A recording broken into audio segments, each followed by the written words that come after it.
you hear it? No. I'll go.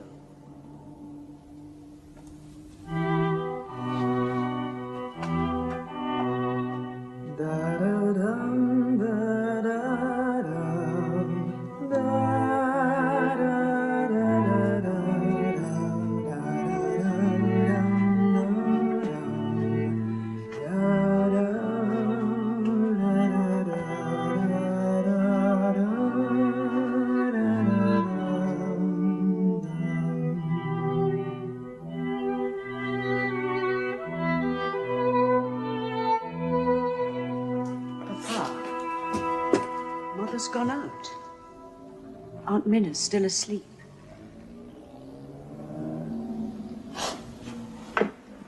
She's not well. The doctor says she needs another operation on her eyes. Come.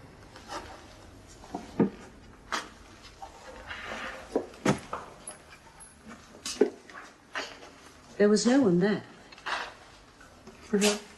At the front door.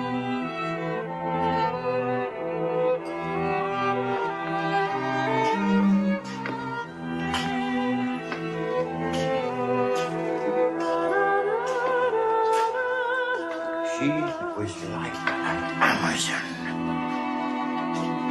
Amazon painted by Rose.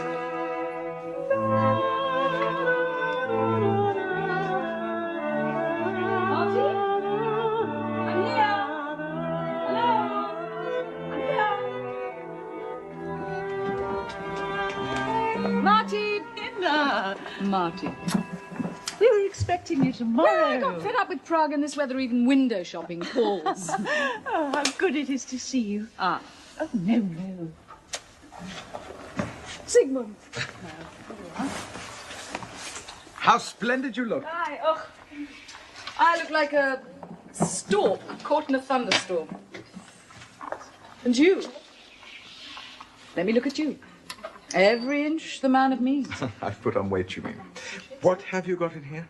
Marty, I don't eat lunch. Nonsense. Come, I know the way. Oh, I'm used to carrying it. It's full of books. How long can you stay? We'll see. Oh, you have put on weight. A good sign, you're prospering. Despite what Marty says. Why? What does she say? I understand we're all your patients now. Even the children aren't safe from your scrutiny. She wrote that you're causing a scandal. I hope so. Good. I want to hear all about it. Ugh. Horrible old Vienna. How can you stand it? Our esteemed colleague, the late Maître Charcot, insisted that a predisposition towards neuroses lay hidden in the womb of heredity. But this evening, I propose to argue that the decisive source lies in a no less mysterious but less remote territory and consists of real events in the patient's own life. Gentlemen, the predisposition to neurosis derives from sexual shock in childhood. I myself have recently treated 17 cases whereby patient deciphering, the illness can be traced to a sexual assault in their earliest years. In the main by teachers, nursemaids, governesses. Saxa laquantur, like stones, the memories of childhood, mute for so long, speak to us. And the 1,000-year-old question of the origin of psychological disturbances can at last be answered. Gentlemen, we have found what Charcot sought, the true source of this many-watered Nile. My dear Wilhelm, as you anticipated, my infantile seduction theory met with a frigid reception from the Society of So-Called Physicians. I shall not lecture there again. In short, my isolation here is now complete, and I must gather my forces for a long and solitary journey. Rather a pleasant prospect, were it not for my current state of mind. My father is failing fast. At 82, he has little heart for the fray. His last illness is dreadful to behold. and is evoking unforeseen turmoil inside me. It's as if I've used up all my ideas simply treading water. And our household has been further shaken up by the arrival of Marta's sister, who presents herself as something of a free spirit and regards our settled routine with a humorous eye. She says I'm growing fat. She means bourgeois. If only she knew. Herr Bauman's entertaining again? On the stairs I passed the most entrancing creature. Not the Orient. Alexander. If you only knew how I miss the old town, the woods, even the mud in winter. Remember the Lubina and our bridge floods the water. Yes.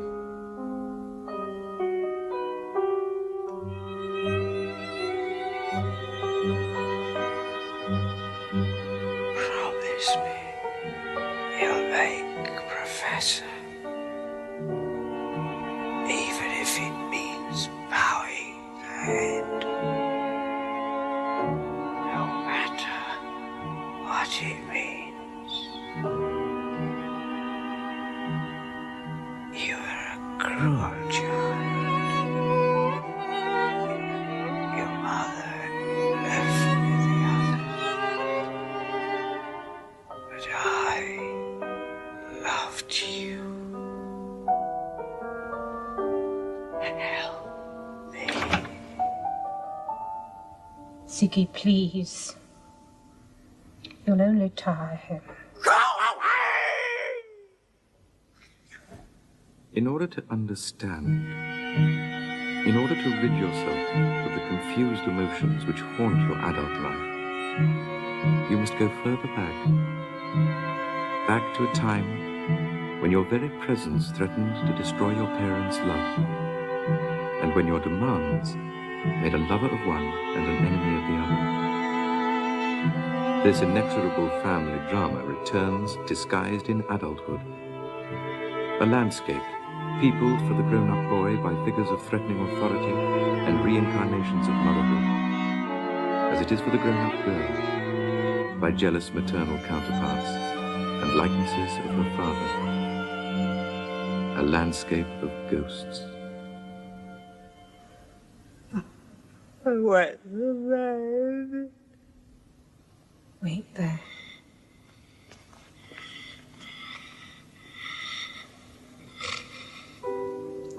It was the first time I'd heard my parents shouting at each other.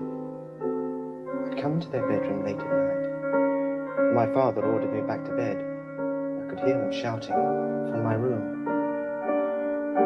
I felt a strange excitement. Fear and pleasure mingled. Exaltation. Terror.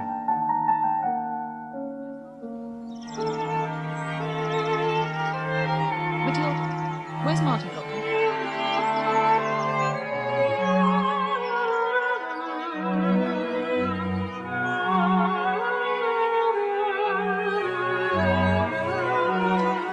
I can't see Martin. Minna, leave the girl. She's promised to keep an eye on him. I'll go.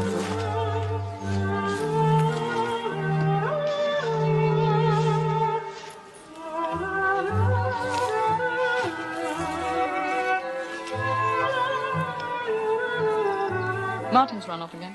You'll get used to it. Really? Marty can be so feckless. The children seem all right to me. Of course, she was a thoroughly obedient child. Never stood up to anyone. I often used to wonder why you chose her. You mean instead of you? Oh, be serious. I loved her. And now? Now I'm married to her. And sooner or later you'll take a cab. A woman is like an umbrella. Sooner or later you take a cab. That is, if you haven't already found one. I'm indiscreet, aren't I? Would you tell me so little?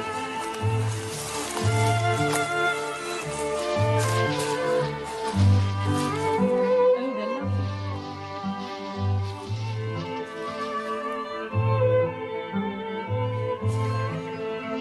lovely. Put them there with the rest, then everyone can enjoy them.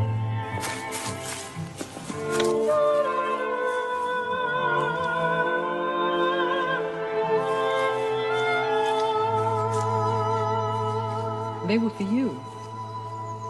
Siggy,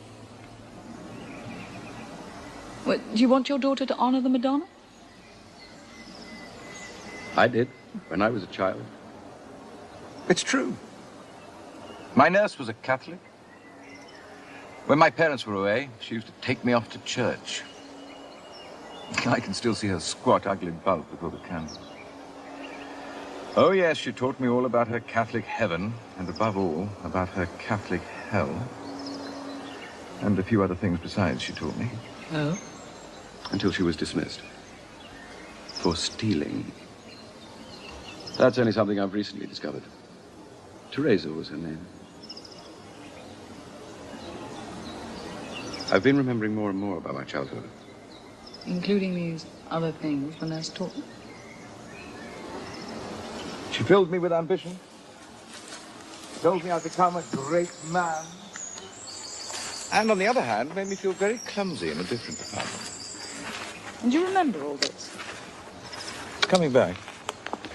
I'm beginning to believe that dreams consist of things we've seen in infancy, while fantasies derived from things we've heard. And neurotic behavior from the kind of sexual assault I'm increasingly concerned with.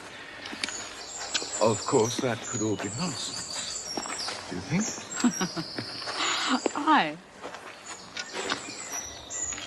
I should like your sincere opinion. My sincere opinion isn't worth a damn.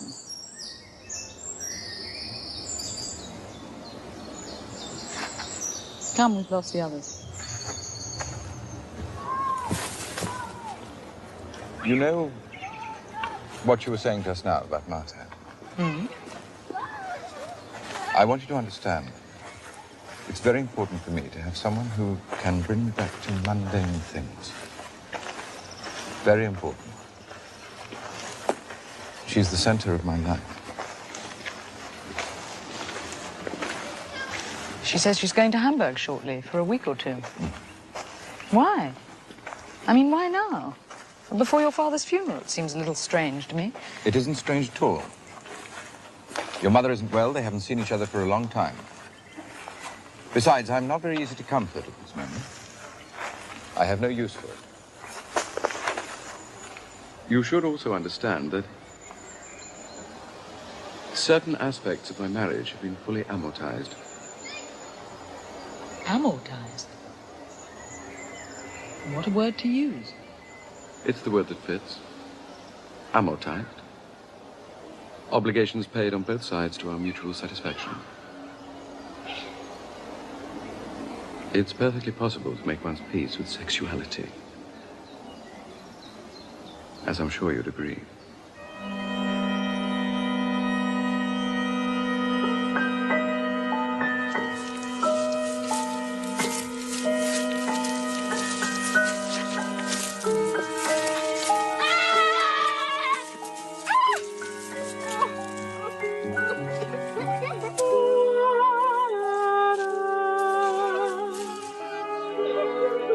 La la la la la la la la la la la la la la la.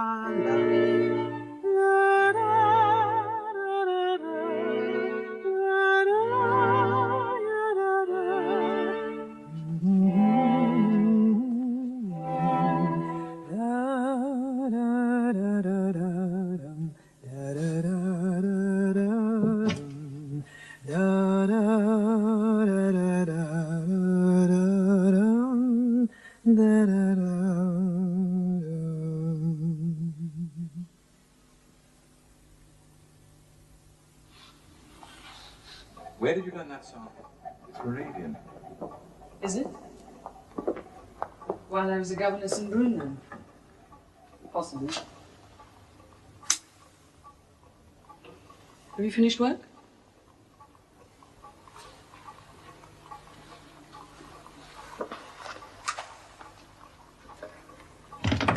You don't mind me singing to them?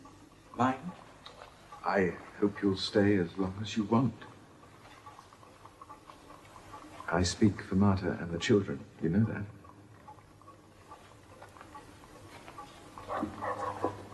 For you? Especially the children.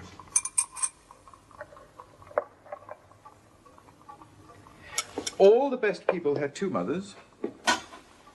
A no less loved and influential foster mother, at any rate. Leonardo, for instance. Oedipus. Myself, of course. What are you doing?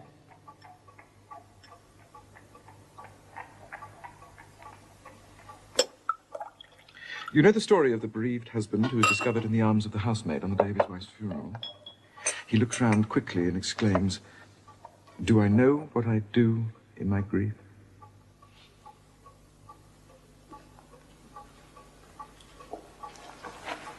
Do you feel grief? No.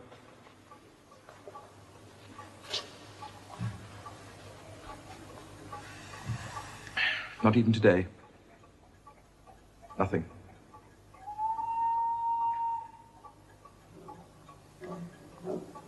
For so long, I felt only impatience and contempt. Contempt for one's father. No grief. But I still feel as if I've been torn up by the roots. It's a matter of the way my whole life's been going, not just the loss of power. I feel as if a void is forming around me, professional and personal. There's no one I can talk to. Except you and Fleece. That is when you're not protesting against my obscene ideas. I don't really believe in your protests. I think you're quite unshockable. You think? My best memories of him are when I was a child. Taking me up into the mountains, into the woods. It was a good time. But my childhood was peculiar in a lot of ways that only now begin to fall into place. But my father was old enough to be my grandfather. He had sons my mother's age. They had children my age. Imagine what that means. She could have been my sister. Your mother could? Well, she was the same age as my stepbrothers. My playmates were my niece and nephew, the same age as me. A topsy-turvy world. No wonder I felt I was the center of it.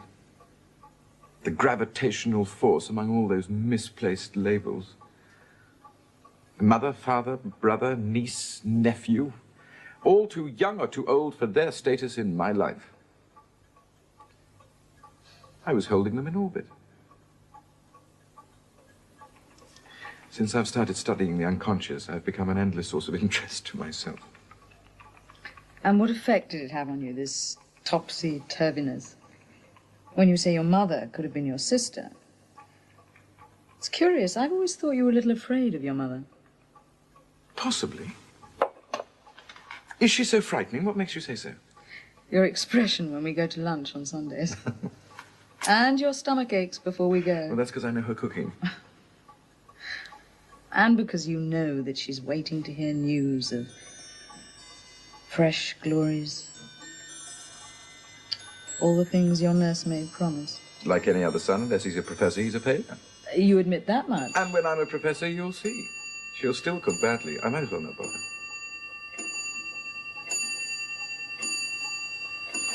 What does it take to become a professor? Ah, to become a professor, you have to be popular and sound. Then, if the faculty votes for you, the minister submits their application for the imperial signature, And unless you have this misfortune to be a Jew with obscene ideas, he signs. And you get rich. And does that matter to you? It isn't the money. Do you know why money doesn't make us happy? Because we never wished for it in childhood. It's simple, isn't it? All our deepest desires, those that could afford us happiness, derive from infancy.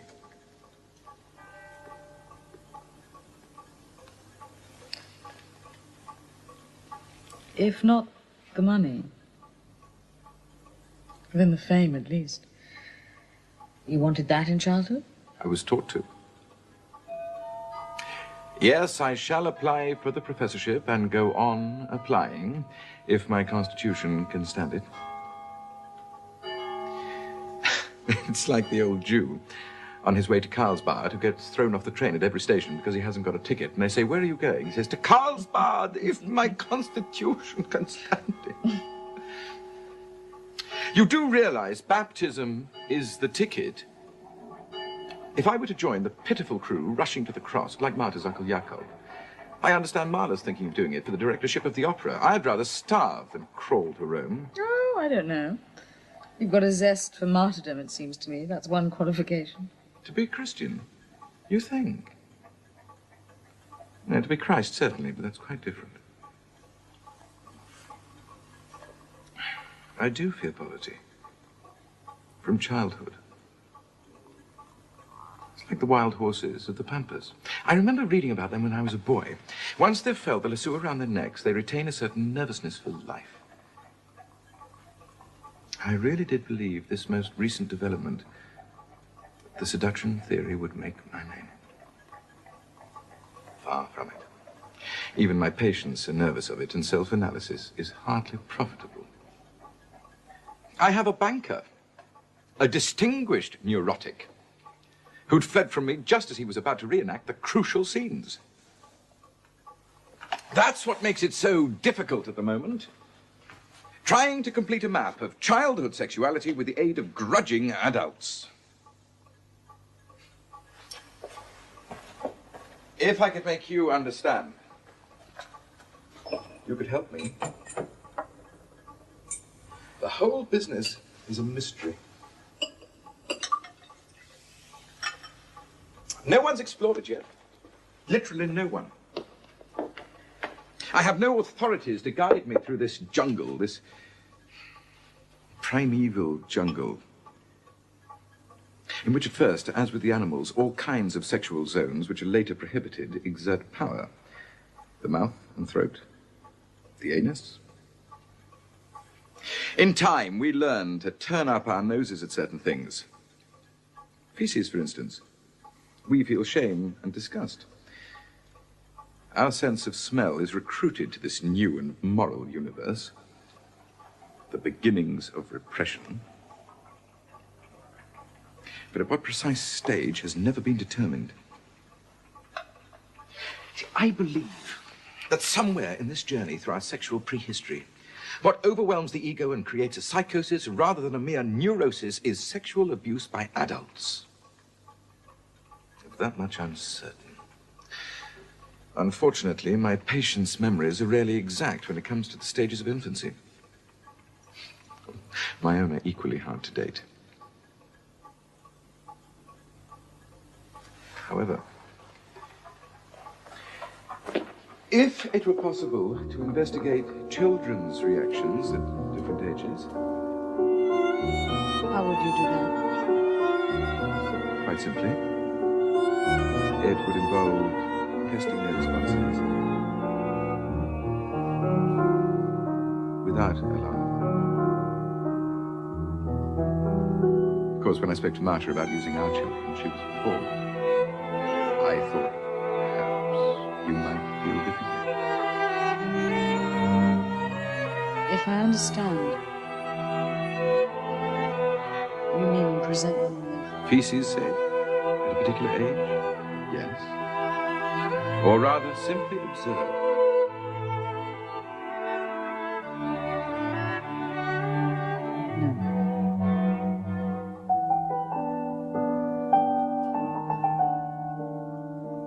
while I'm here. Then I shall have to go on trying to remember. Using what inspiration I have to have.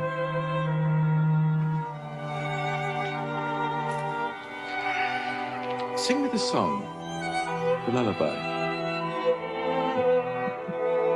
You can't imagine how ugly Teresa is. Like some fairy tale witch. Do you know, I've discovered the explanation as to why witches fly. Can you guess it? Their broomstick is the great Lord Penis. Tell me, does Marta ever complain? When you come away to these congresses of ours? Not in the slightest. Why? Does Ida mind? Yes. A little. You look tired. Why don't you take a holiday away from the family? Go to Italy. I spent the most enchanting time there when I was convalescing. Quite astounding. I don't want to go to Italy. Very well.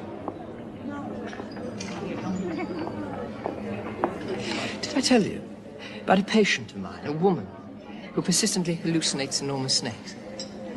The meaning requires no explanation, obviously, but I thought that through her case, my idea of bisexuality might shed some light on the whole question of repression.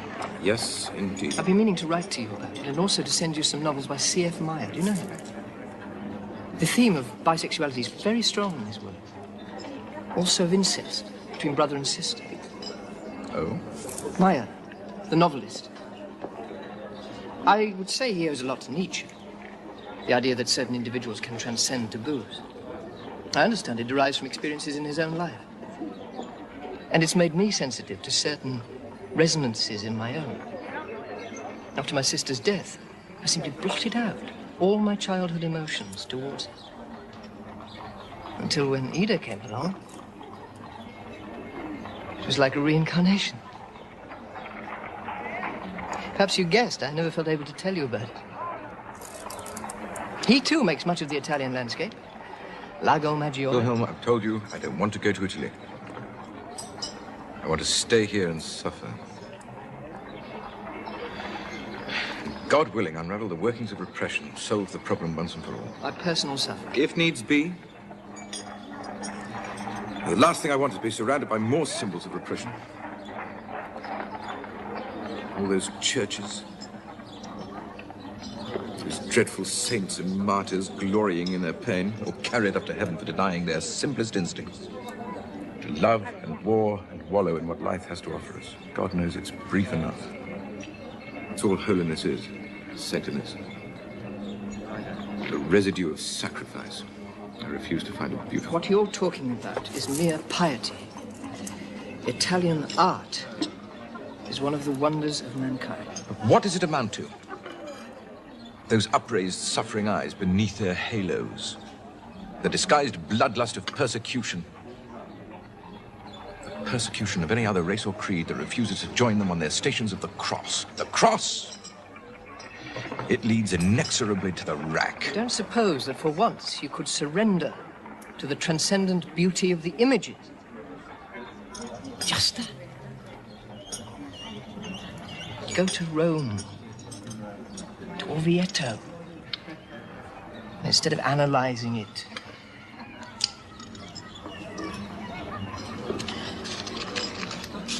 see,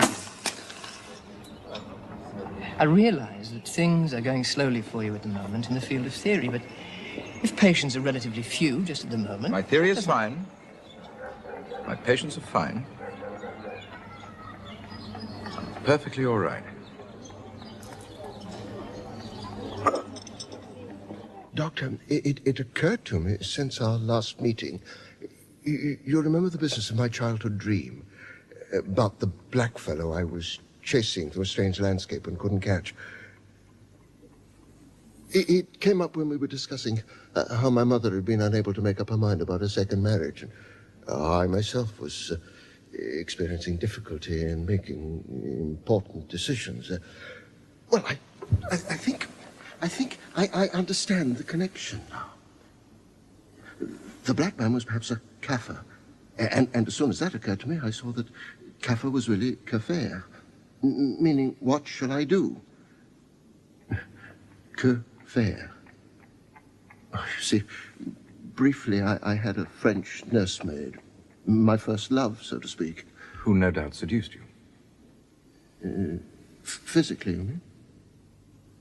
Physically, Herr Doctor?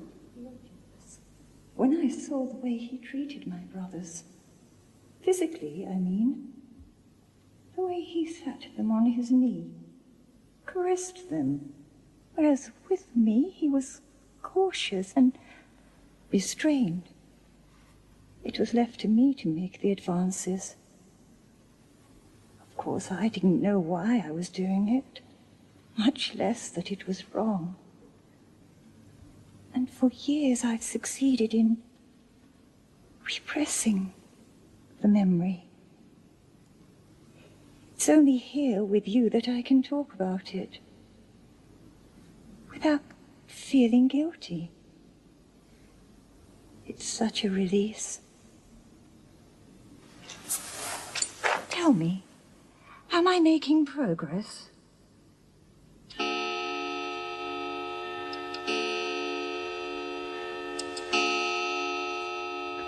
Marty's gone to bed.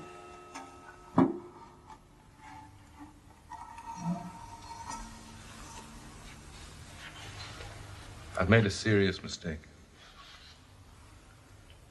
No more than that, I've made a fool of myself. I don't believe in my seduction theory. My patients do. They feed on it. They're manufacturing stories for me like the devil worshippers they are. All of them? I don't know. No, of course not. But if I can't tell truth from fiction... Perhaps I'm taken in by everybody. Everyone I meet.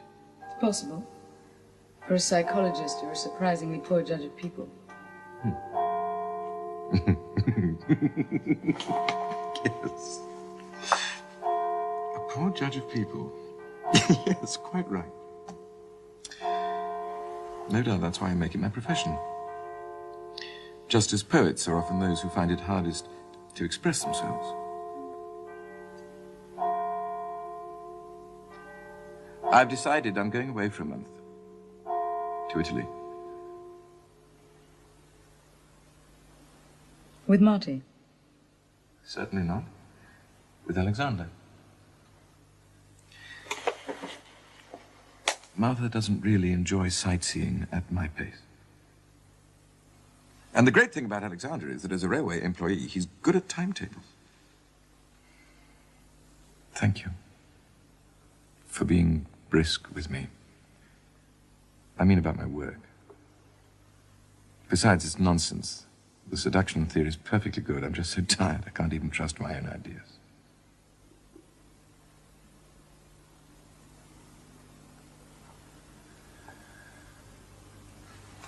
Have you read this?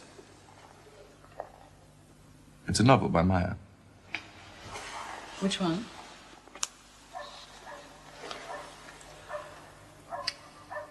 Yes, I know it.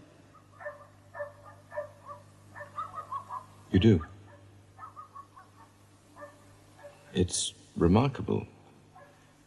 Fascinating subject. Where are you going in Italy? Lago Maggiore? No. To Rome, I suppose. I don't know. I haven't decided yet. But apropos Rome, I have applied for the professorship. And in Rome, I shall be surrounded by Madonnas. I shall tell myself that, after all, she did belong to our race. A Jewish virgin. Like you.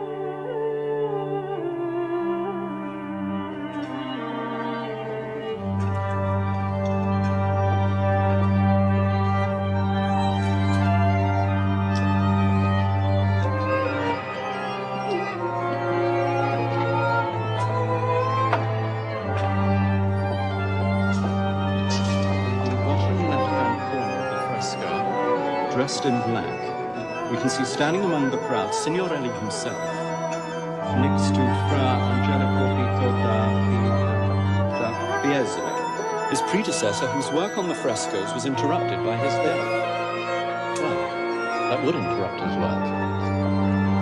In the next fresco, the Antichrist can be seen performing his false miracles.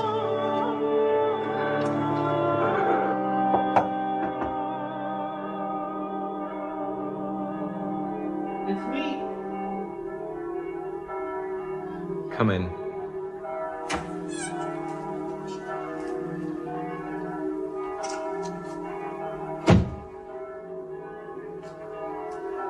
My God, it's hot in here. Leave them shut. I'm sick of the sound of bells. It must be for Vespers. They'll soon stop. They never stop.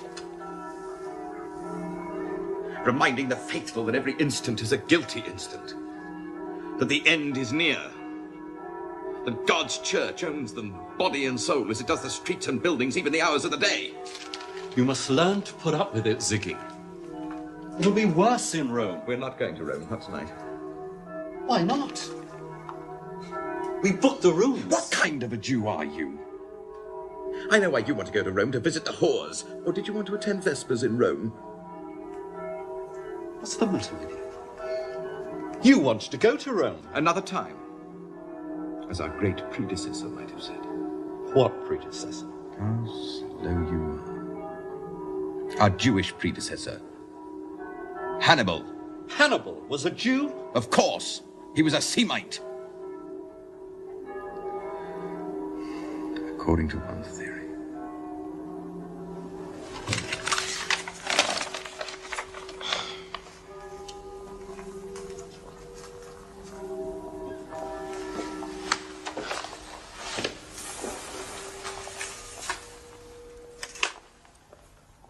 When Papa was dying, all he could talk about was Freiberg. The beauty of it. The mountains, the woods, even the mud. And all I could think of was the day some good Christian knocked his cap off into the street. We were walking along. The man spat at him and sent his cap flying into the mud. Do you know what he did? I can still see it. He cringed, stepped down, fetched the cap, wiped it, and came back to me, a cringing Jew.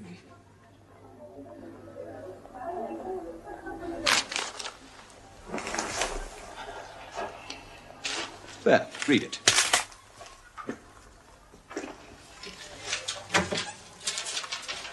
They've turned down my professorship.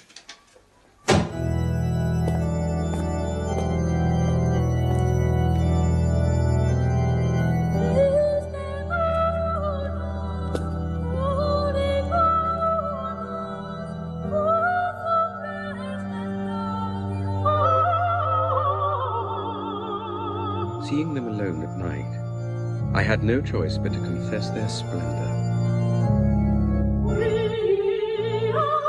But my dear Wilhelm, there was nothing transcendental about these images, nothing pure or abstract, nothing.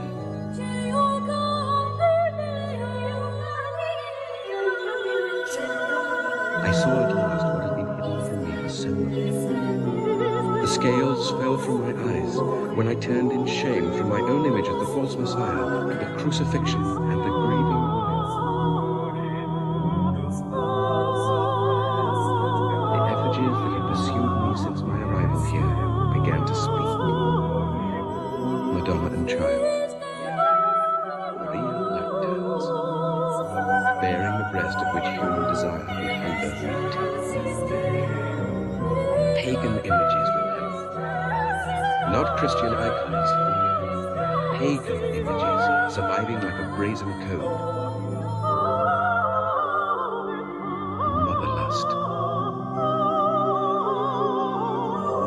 universal longing for the mother.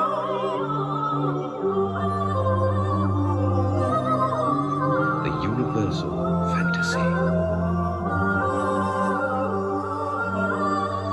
Had no one ever wondered why the infant Jesus is depicted not as a baby, but as a tiny man?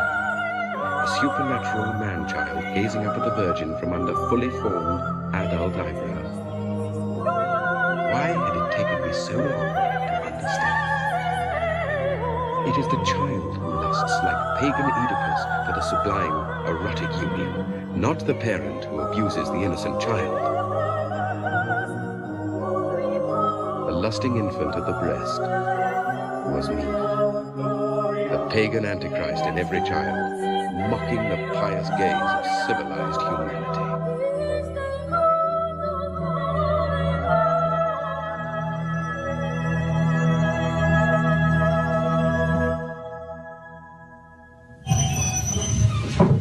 On the journey home from Italy, it must have been a Breslau, I could see the gas lights on the station, and I remembered another journey when we left Freiberg for Vienna. I was barely 4 years old. It was the first time I'd seen such lamps, and with old Teresa's stories still vivid in my mind, they made me think of burning souls in hell. It was on that journey, in fact, that I first saw my mother naked. And as I now realize, of course, desired her. She was occupied with little Julius, my brother. Poor child, how I hated him. His death sowed the first seeds of guilt in me, which have been flowering gloriously in recent months. By the time I reached Berlin, I was in a state of high excitement, as you can imagine, even confusing fleece with little Julius, my childhood rival. I gave him short shrift, I'm afraid, but he'll recover. I wish you could have both been with me there in Italy. Orvieto was my road to Damascus. I feel like the founder of a new religion. There are Etruscan grave gifts. A family portrait in terracotta. Do you like them? They're beautiful. And relatively inexpensive. My dear, forgive me. It's bath time. Marty, don't go. I've got more to tell you.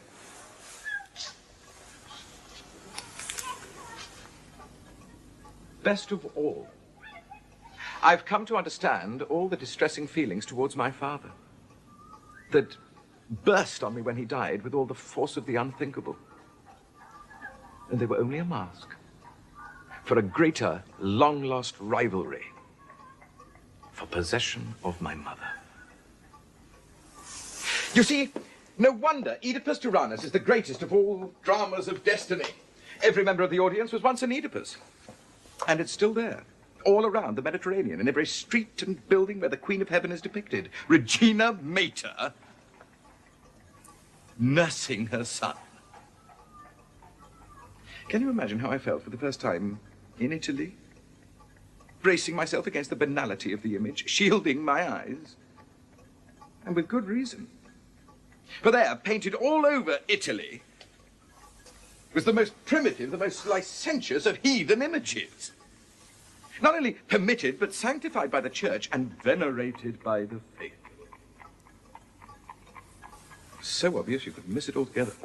Like all the best hiding places, like the churches themselves built on pagan sites. Mina Sopra Maria. That is Minerva Sopra Maria. It's a church in Rome. Oh. And I thought they'd finally dedicated a shrine to me. Naturally, I was confusing you with the goddess of wisdom. I'm coming.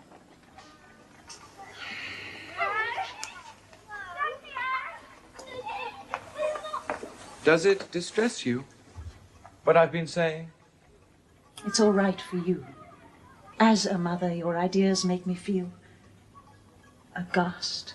There's nothing you can do about it, Marty. You may as well feel aghast.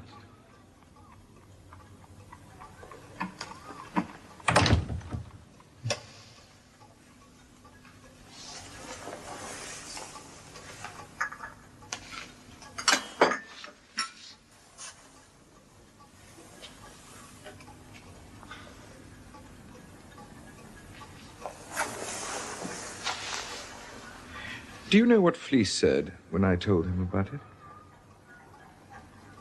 Don't let the artist in you overwhelm the scientist. I didn't expect that from him. You understand, don't you? We've found the key, the matrix. Older than Athens, old as humanity itself, which can revolutionize our image of ourselves. After all the sentimental lies and empty piety of the centuries. It's my supreme achievement. A discovery fit to rank beside electricity, beside the wheel, nothing less. Aren't I to be allowed my moment of triumph? From what you've said, it seems to me that you've turned all your work on its head. Now it's the children who are the seducers. In their imaginations, yes. In a passion play, we all try to forget, but it surfaces again in every one of our adult attachments. The mirror of our childhood drama. How could you know? If we've forgotten? Because I've lived through it again, been a child again these last few weeks. In dreams. In waking dreams, too. Seeing childhood rivals in my dearest friends. Renewing childhood love. When you talk about your feelings that way, as though this were another of your cases. It's my only case. And I've been astonished to discover how carefully one hides the really intimate things from oneself as much as from others. It comes to the same thing. As we grow up, we become strangers to ourselves, to the things we learn to call perversion, the natural things. Incest, sodomy, murder. And are you going to tell the world they're natural? Yes. But not that they should necessarily act on them. On the other hand, suppose I were to argue that in the absence of God, revealed as a pitiful fantasy, there was nothing higher than enjoyment. Shockingly immoral. More so than virtuous renunciation. I've seen the rewards of virtue.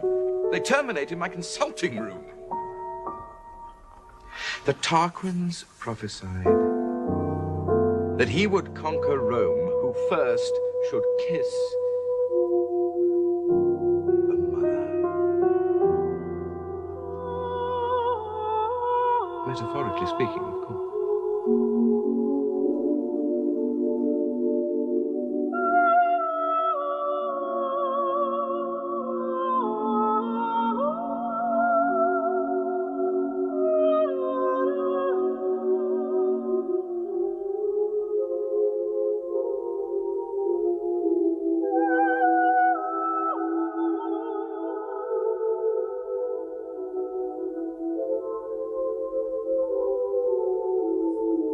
I had a dream last night. I was in Prague.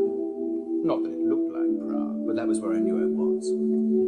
And I was walking with Count Tuman, of all people. He had some fascinating gossip to impart about Czech politics. I only wish I could remember what it was. Oh, please. Tell us later about your dreams, not while playing cards. Especially not while playing cards with Freud. That doesn't usually stop you. As Sigmund's the one who never lets us eavesdrop on his dreams. Very well. The other day, I dreamt I was climbing the stairs in a state of undress. Really? That's quite enough. What's your trip, Siggy? 150. 40, yes. Good. I know what Tuan was telling me. It wasn't about Czech politics. It was about Turkish politics. Animus, do shut He up. was expanding No, I find it interesting. I have an hour free on Wednesday. Thank you. Thank you. Ziggy, is it true that a patient of yours recently put an end to herself? The nonsense people talk, it said that you were too busy to see her. Is that what you've heard? I heard that she hanged herself. Not for the reason you mentioned. Do you really think I'd refuse to see a patient? You know me better than that. I said it was nonsense. The poor girl was demented. Who told you this? People everywhere, they're all committing suicide. At least that's my impression. It's turning into an epidemic. Last week in our apartment, a young chap cut off his member. Bled to death. Apparently the neighbors heard him shouting, "Nature! Nature!" Oh, please! It's an epidemic. It's your bid. Solar. Oh, pass. You know, when I was in Turkey, I was often struck by their extraordinary attitude to death. The Turks. Yes. They seem almost totally indifferent to it. After a certain age, that is. Sexual life is all that matters to them. No, it's true. Once their active love life is over, as far as the Turk is concerned, his days are numbered. Apropos numbers, have you read the reviews of Fleece's book? The one I saw described it as a new Kabbalah. I think his days are numbered. Have you read the book? I've dipped into it.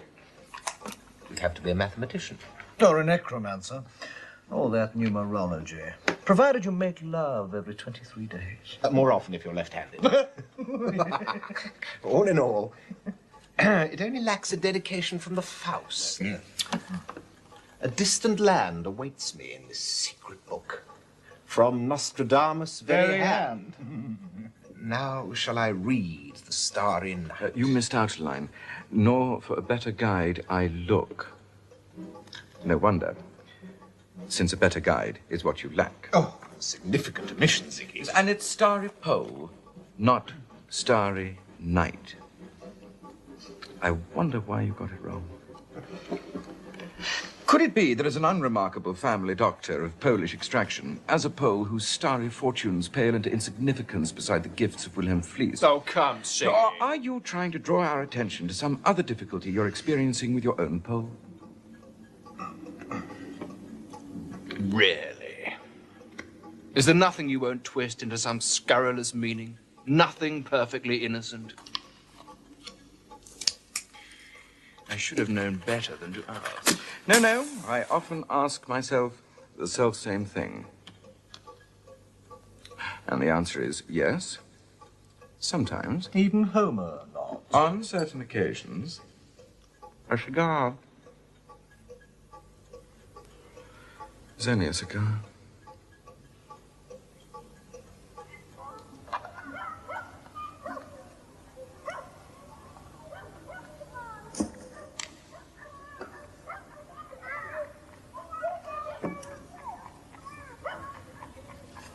Marty, I wish you'd come with me. You know I can't. You can. We'll go as slowly as you like. No more than 2 museums a day? And 1 cathedral? Alexander swears he won't go anywhere with me anymore unless I sign a document promising to catch the appointed trains. We make appalling traveling companions. 2 berserk wills in head-on collision.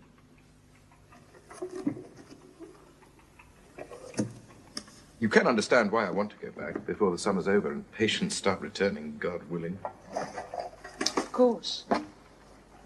Go then.